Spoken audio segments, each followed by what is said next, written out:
Buddha was born 2,500 years ago in a small kingdom in ancient India.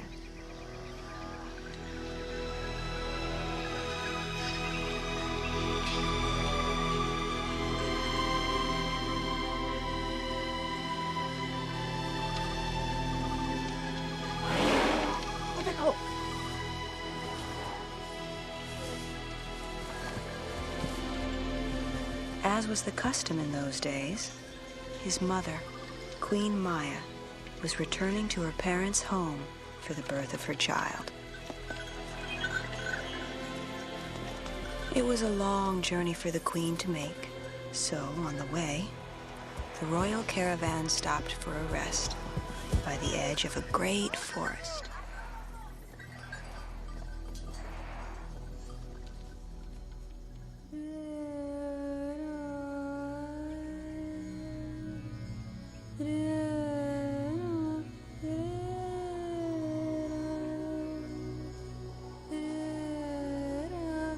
As the queen entered the trees, she fell into a kind of trance and remembered a strange dream she had had the day she conceived her child.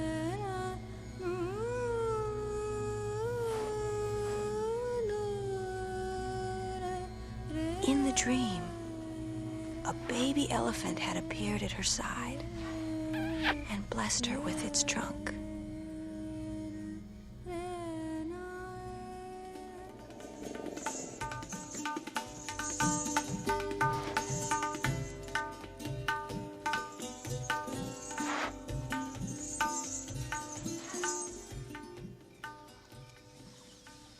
Queen Maya was deep inside the wood when suddenly her birth pains began.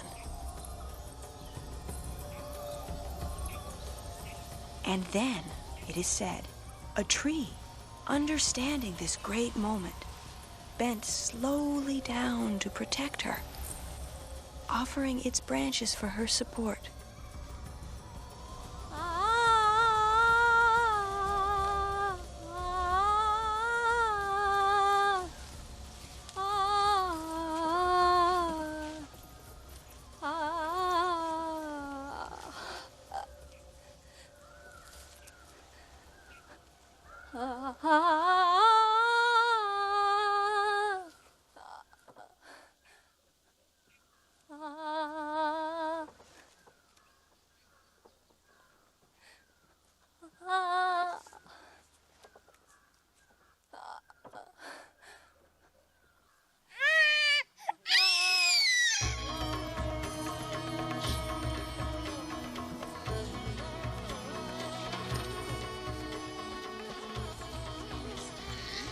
The child was born with almost no pain, with shining golden skin.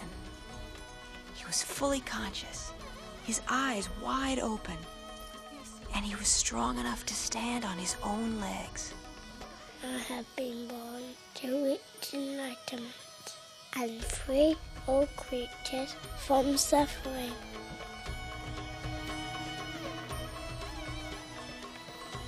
And it is said, lotus blossoms grew in his footsteps.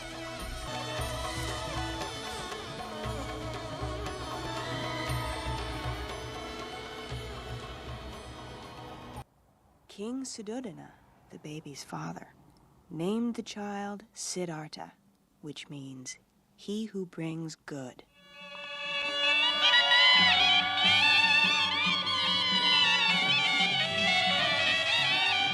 And then he gave a great reception to present his son to the people.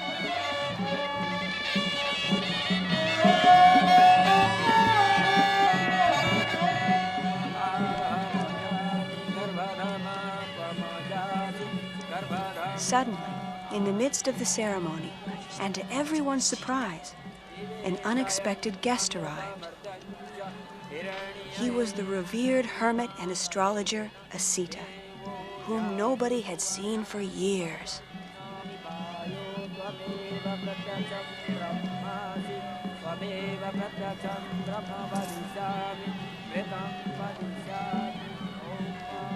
As Asita looked at her son, Queen Maya saw tears come to his eyes. Do not be alarmed, O Queen. Mine are only the tears of an old man who knows that he will not live long enough to learn from the teachings of your son. Will he be a great king? He'll be the master of the world, or its redeemer. When he grows older, Sita, he can become a teacher like you if he wants. But first of all, he must follow me and be a king. It may be as you wish, but the gods often betray the wishes of mortal men. He will be a king. Pajama, buon caro!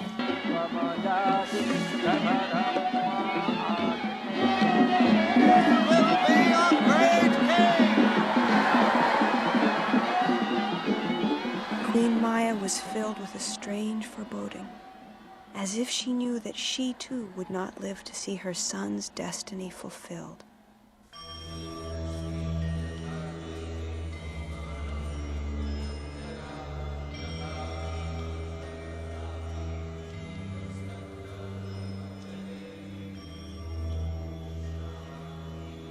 A week later, she was stricken with a terrible illness. Oh, Prajapati. My sister. Please care for him. As if he were your son.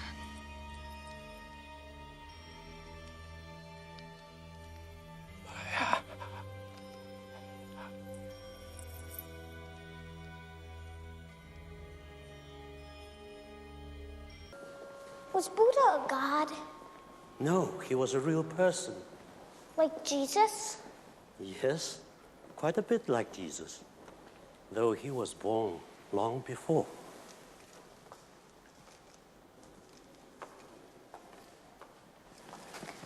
What happened to Buddha when he grew up? Oh, he wasn't called Buddha yet. He was still young Prince Siddhartha. And he married the beautiful princess Yashodhara. He became a great horseman, a great archer, and he often played with his friends the ancient game called Kabaddi.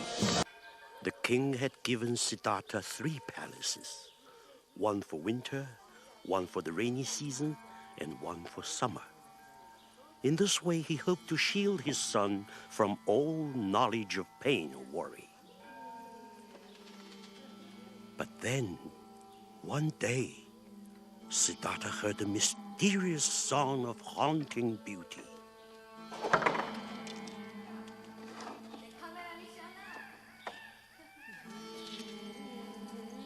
At first, he couldn't understand where it was coming from. The song was in a language he had never heard before. What was it saying? What did it mean?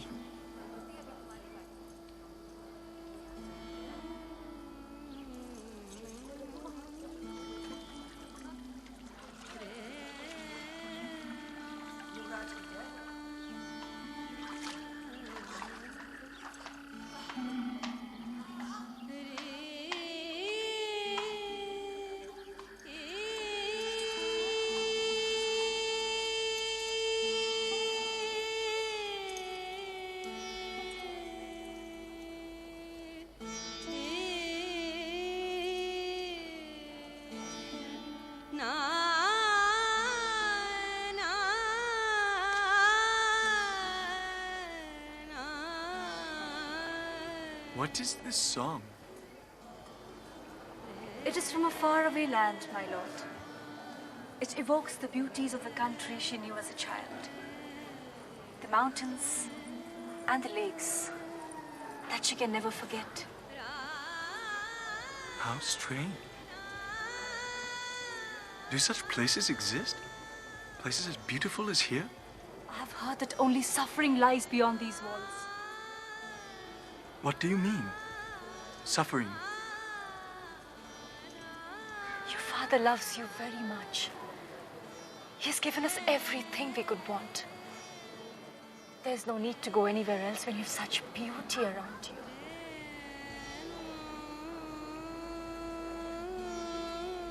It is true. We have everything, and everything is perfect. So, what is this feeling I have? If the world is so beautiful, why have I never seen it? I've not even seen my own city. I must see the world, Yashodhara, with my own eyes.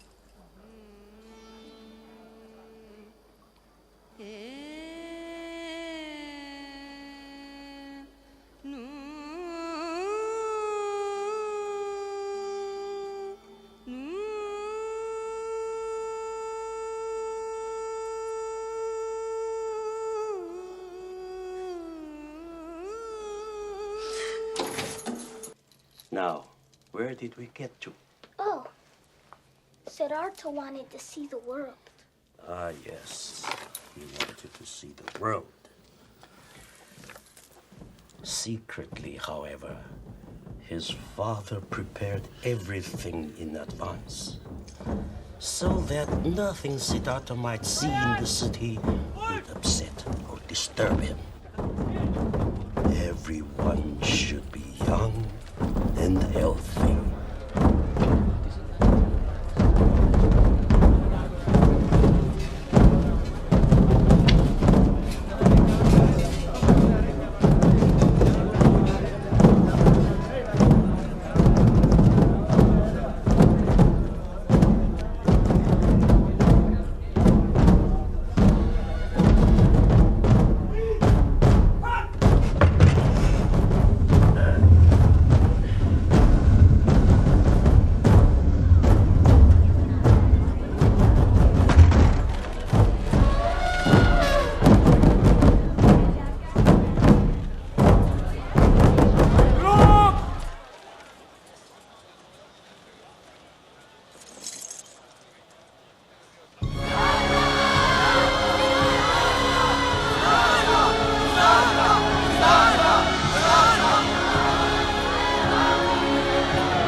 Suddenly, however, through the crowd, the young prince saw something he had never seen before. Channa! Channa! Who are those men? Tell me, who are those men? They are men like the rest of us, my lord, who once sucked milk from their mother's breast. And why do they look like that? They are old, my lord. What do you mean, old? Old age destroys memory, beauty, and strength. In the end, it happens to us all, my lord. To everyone? To you and to me? It is better not to concern yourself with these things, my lord. But where are they taking them? Channa! No, my lord. Don't go there, please. You mustn't. No, my lord. My lord. My lord Siddhartha.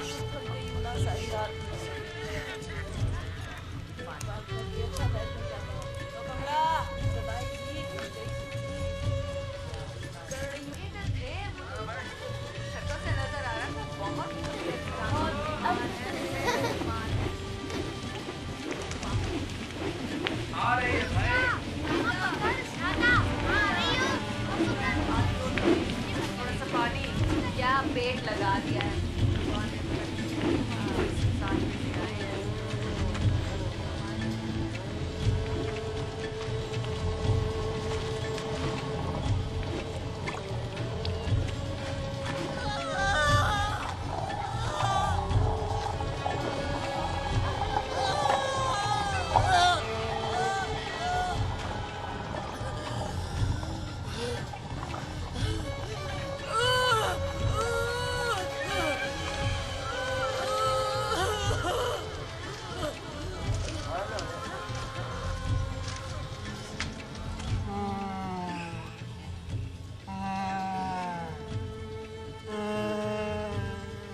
What is the matter with those people? Why is she crying like that? She is in pain, my lord. She is very sick. Sick? What is that? No one reaches the moment of death without falling sick at least once. Even kings?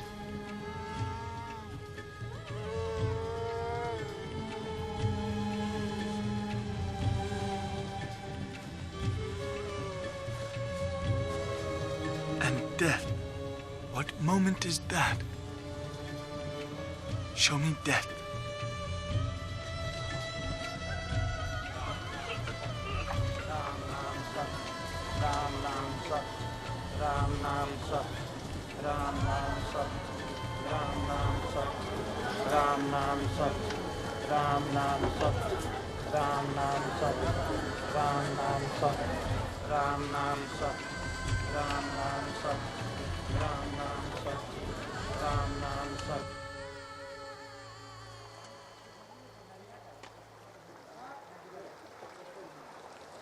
This is death, my lord.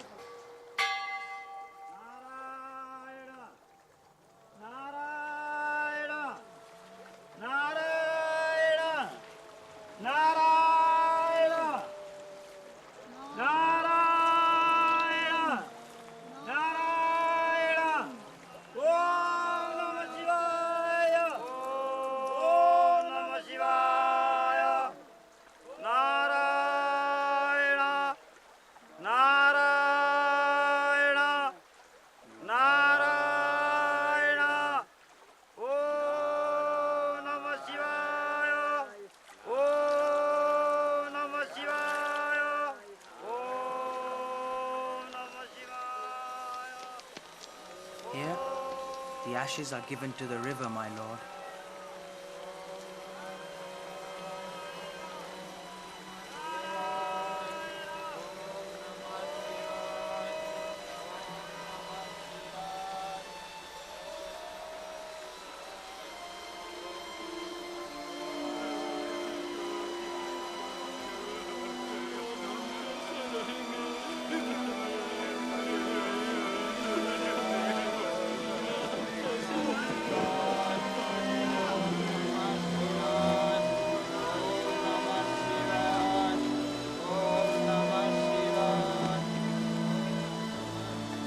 Death is the moment of separation, which comes to every person in every family.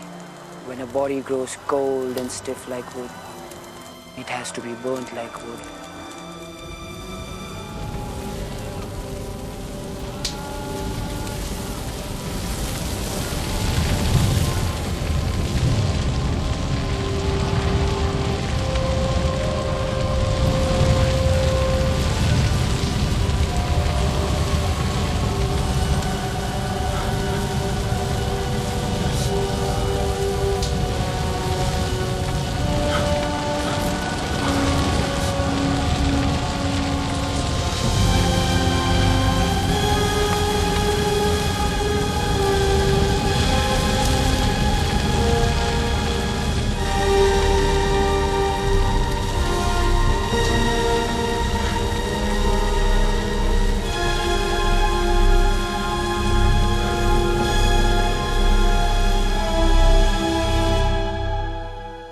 It was on this day, from this fire, with these people, that Siddhartha learned about suffering and discovered compassion. They were him, and he was them.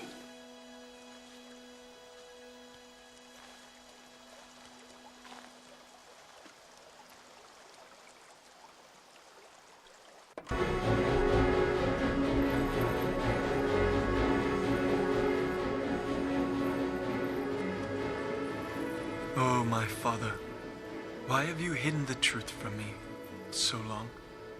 Why have you lied to me about the existence of suffering, sickness, poverty, old age, and death? If I have lied to you, Siddhartha, it has been because I love you. Your love has become a prison.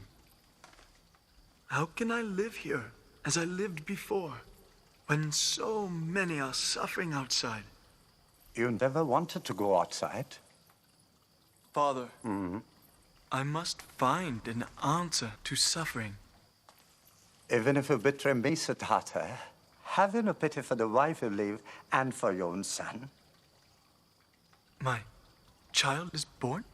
Born this very evening. Think of them, Siddhartha. You too are a father. You too have a duty. You cannot live now. Even my love for Yashodhara and my son cannot remove the pain I feel. For I know that they too will have to suffer, grow old, and die. Like you, like me, like us all.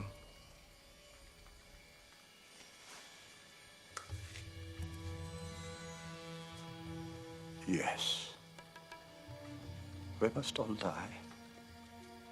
And be reborn. And die again. And be reborn and die and be reborn and die again. No man can ever escape that curse.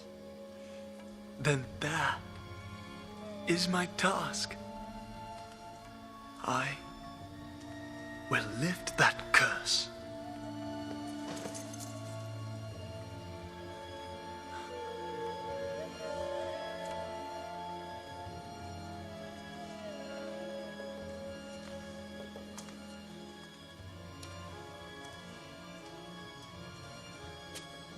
Lock the gate. Double the guard. If the prince tries to escape, he must be stopped by force.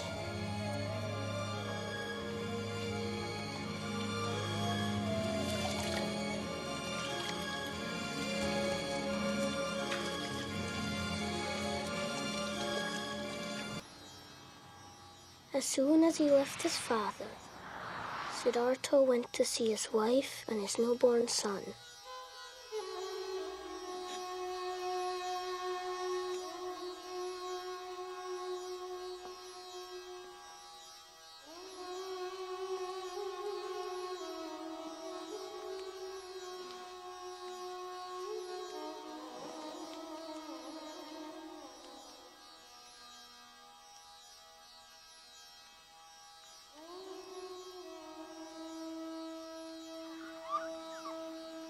His heart was torn, but his mind was made up. They looked so beautiful, but they were asleep, and he was awake.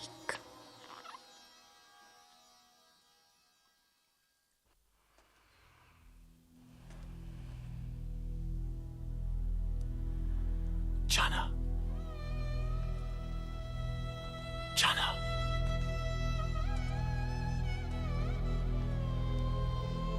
Channa. A magic mist had descended over everything. Channa. The whole court had fallen into a deep sleep. Channa. Channa.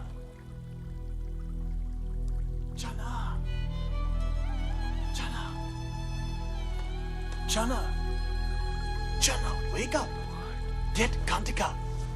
Get Kantika. Mind no one sees you and meet me at the old gate. Go now. Yes, my lord.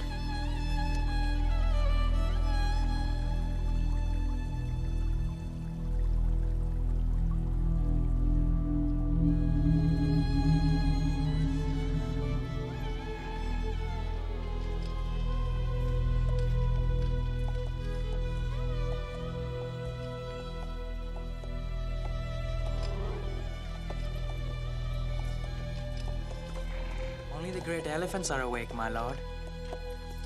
The whole world is dreaming, Channa.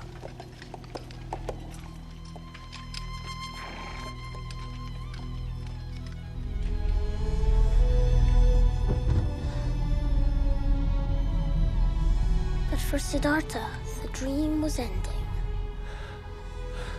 His long journey of awakening had begun.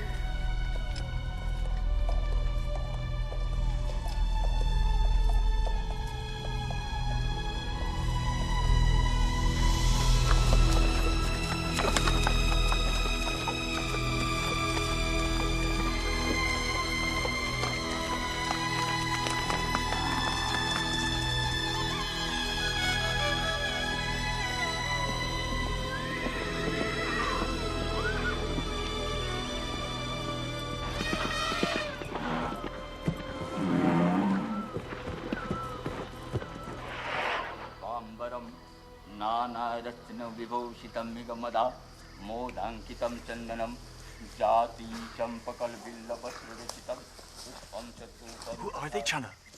Are they robbers? No, my lord. They're ascetics. Ascetics? Why are they so thin and naked? They have given up all the comforts of life, my lord. They have sworn never to leave the forest until they have reached enlightenment. Enlightenment?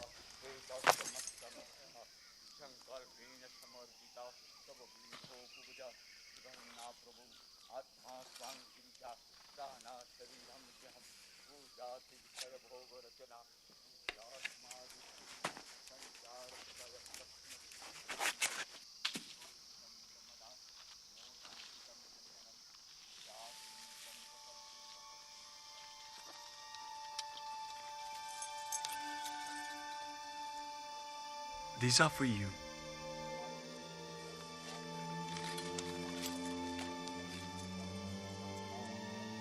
Channa, I am doing this for everyone. I am looking for freedom.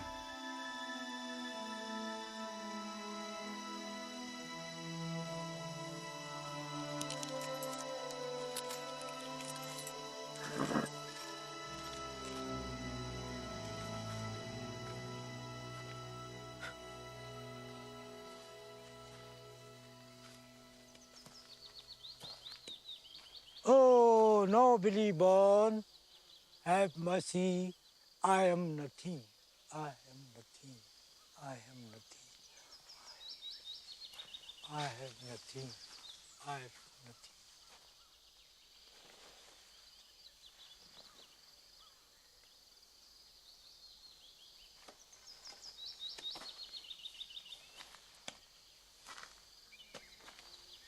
So the prince gave up his robes to the beggar and set off alone into the wood.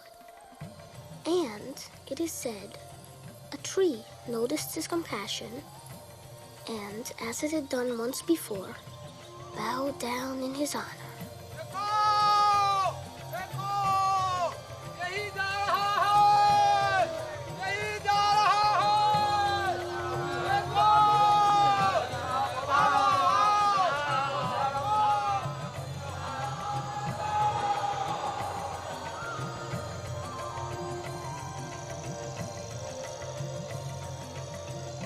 Good morning, Jesse Longyears. Were you sleeping, Lama? No, I was meditating. What's meditating? It is being totally quiet and relaxed. Separating yourself from everything around you. Setting your mind free like a bird. And you can then see your thoughts as if they were passing clouds. Look.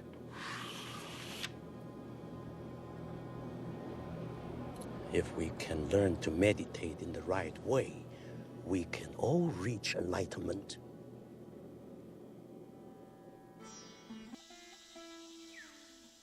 For 6 years, Siddhartha and his followers lived in silence and never left the forest. For drink, they had rain. For food, they had a grain of rice or a broth of mud, or the droppings of a passing bird. They were trying to master suffering by making their minds so strong they would forget about their bodies. Then, one day, Siddhartha heard an old musician on a passing boat speaking to his pupil. If you tighten the string too much, it will snap. And if you leave it too slack, it won't play. Suddenly, Siddhartha realized that these simple words held a great truth, and that in all these years he had been following the wrong path.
Tighten the string too much, it will snap.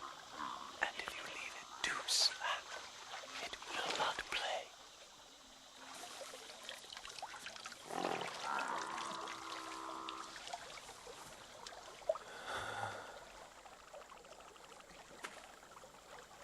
A village girl offered Siddhartha her bowl of rice, and for the first time in years, he tasted proper food.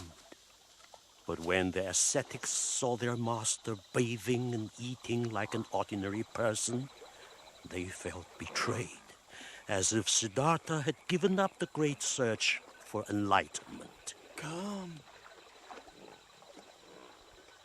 and eat with me. You have betrayed your vows, Siddhartha. You have given up the search. We can no longer follow you. We can no longer learn from you. To learn is to change. The path to enlightenment is in the middle way. It is the line between all opposite extremes.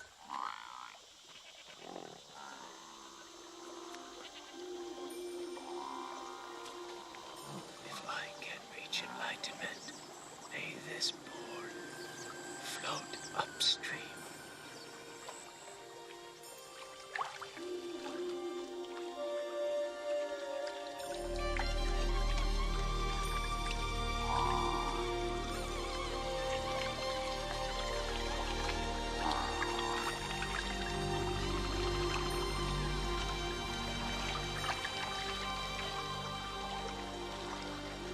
The middle way was the great truth Siddhartha had found, the path he would teach to the world.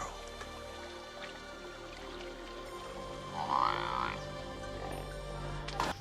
look at that monkey. They look like my monkey. They are all my monkeys. What's that one called?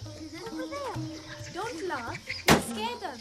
Do you know Siddhartha reached enlightenment under this tree? Yeah? Anyhow, a tree just like this one. Lama! Lama, is it true? Is this really like Siddhartha's tree? Well, probably something very similar. It was outside a little village called Bodh Gaya. Siddhartha sat under a great tree, just like this one. He had found the middle way and restored his body to health. And then 5 girls appeared.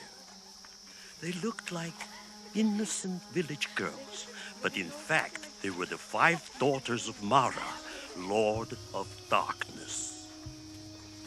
They were the spirits of pride, greed, fear, ignorance, and desire.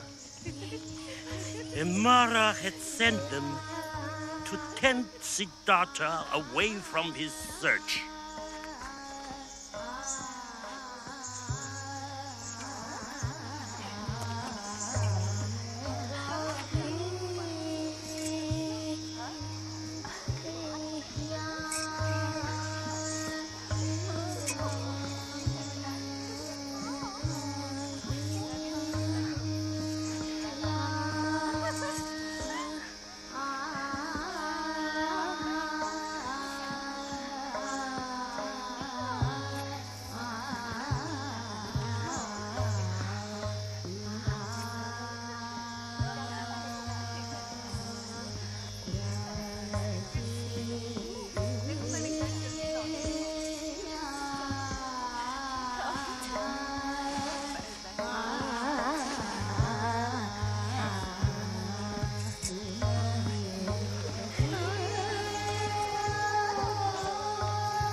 Mara had tried to tempt Siddhartha in the cleverest of ways, by disguising the temptations of life in the simplest forms. But Siddhartha was looking beyond form, beyond the present, and now Mara was enraged.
It seemed as if Mara had been defeated, but in fact, he had not yet given up the battle. Now he attacked again.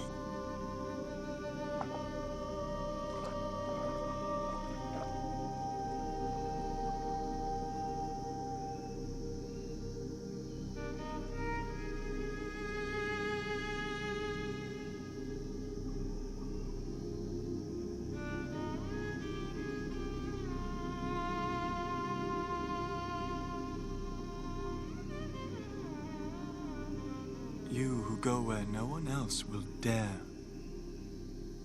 Will you be my god, architect? Finally I have met you. You will not rebuild your house again. But I am your house. And you live in me. O Lord of my own ego. You are pure illusion. You do not exist. The earth is my witness.